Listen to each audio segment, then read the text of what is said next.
ఉచిత బస్సు పథకం మీద మీ అభిప్రాయం ఏంటి? ఉచిత బస్సు వేస్ట్ అయ్యా. ఓకే. ఒక ఎంప్లాయీస్ కి కాలేజీ పిల్లలకి ఏమన్నా ఉపయోగమే కానీ మహిళలకు ఉపయోగం లేదు. ప్లస్ ఒకటి కరెంటు బిల్లులు అనేవి తగ్గించినట్టే బాగుండేది.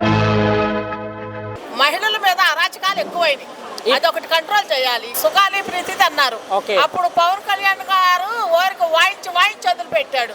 నిన్న 19వ తారీఖు ఆ అమ్మాయి చనిపోయిన రోజు కదా, అప్పుడుకైనా ఆమె స్పందించి వాళ్ళ మదరు బయటకు వచ్చి ర్యాలీ పెట్టినప్పుడు అమ్మ నేనున్నాను అని ఆమె బయటికి రావాలి కదా.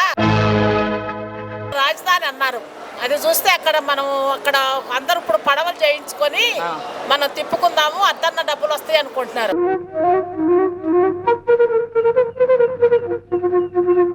రోడ్లు గత ప్రభుత్వంలో రోడ్లు వేయలేదు అన్నారు. ఈ ప్రభుత్వంలో రోడ్లు వేయండి, రోడ్లు అయ్యి జీతాలు ఇవ్వటం లేదని కొందరు రోడ్డు ఎక్కుతున్నారు. ఈ ప్రభుత్వంలో ఏమి మంచి జరిగిందని మీరు మంచి జరిగిందా లేదా అని అడుగుతున్నారే. అసలు ఏ ఎమ్మెల్యే గారు మొన్న రోజా గారిని అంతంతలా మాటలు మాట్లాడాడు. మరి ఆడు ఎవరో చేపల పులుసాడు వాడు ఫస్ట్ ఆర్పి గాడు వాడు ఎన్ని మాటలు మాట్లాడుతున్నాడు చెప్తున్నాను. ఒక్కొక్కరికి 1000 రూపాయలు పడాల్సిన కరెంటు బిల్లు 2000 3000 వేసాడు. ఫైనల్ గా 1500 ఇస్తానన్నాడు. దీపావళి ఇస్తారంట. ఎప్పుడు దీపావళి ఇస్తారటే ఇచ్చినప్పుడు మనం తర్వాత అప్పుడు మళ్ళీ నేను చెప్తా సమాధానం.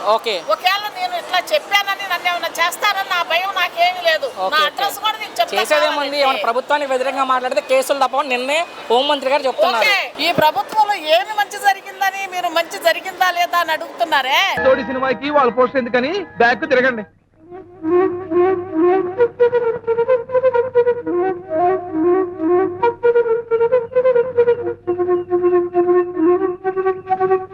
Barrister.